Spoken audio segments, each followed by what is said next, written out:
Assalamualaikum warahmatullahi wabarakatuh. Perkenalkan, saya Firdaus Maulana Asmara, mahasiswa program studi perpajakan Fakultas Ilmu Administrasi Universitas Brawijaya.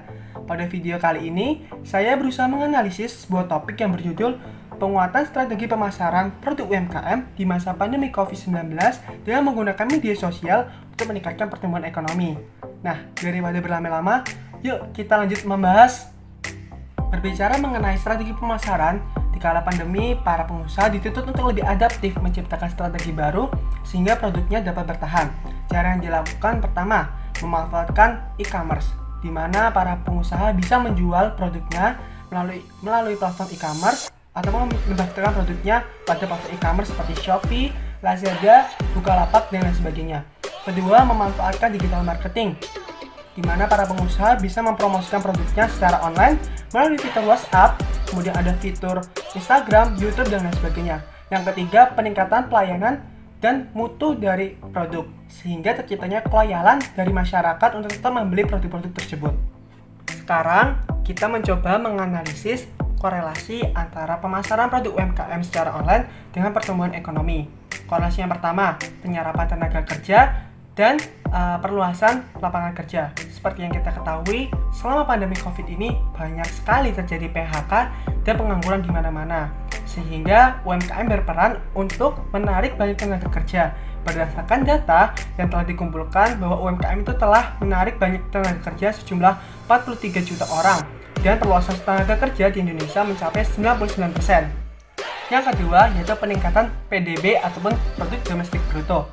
Dengan adanya UMKM di Indonesia, berdasarkan data BPS tahun 2019 menyebutkan bahwa UMKM ini berperan penuh pada pertumbuhan ekonomi, khususnya pada bidang PDB dengan menyumbang 65% atau jika dinominalkan sebesar 2,3 triliun, yang jumlahnya ini sangat besar jika dibandingkan dengan usaha-usaha yang lain.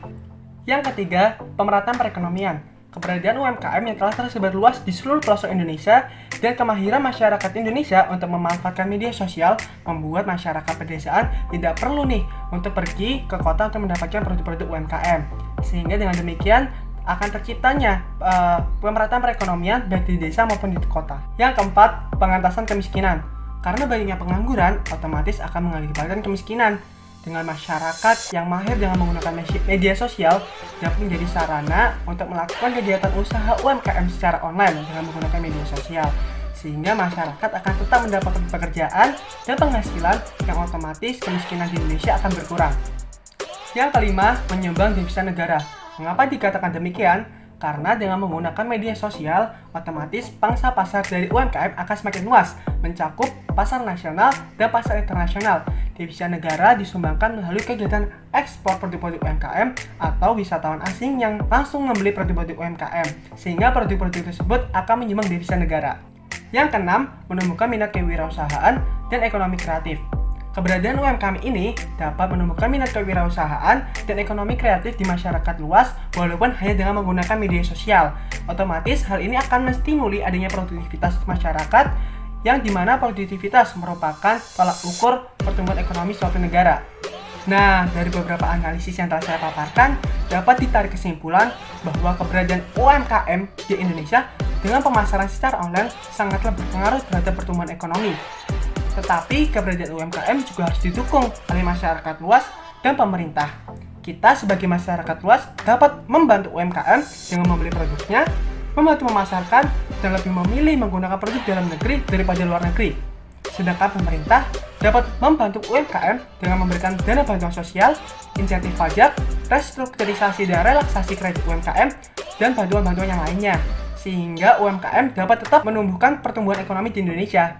Oke, cukup sekian analisis dari saya. Semoga dapat membantu dan bermanfaat. Kurang lebihnya mohon dimaafkan. Wassalamualaikum warahmatullahi wabarakatuh.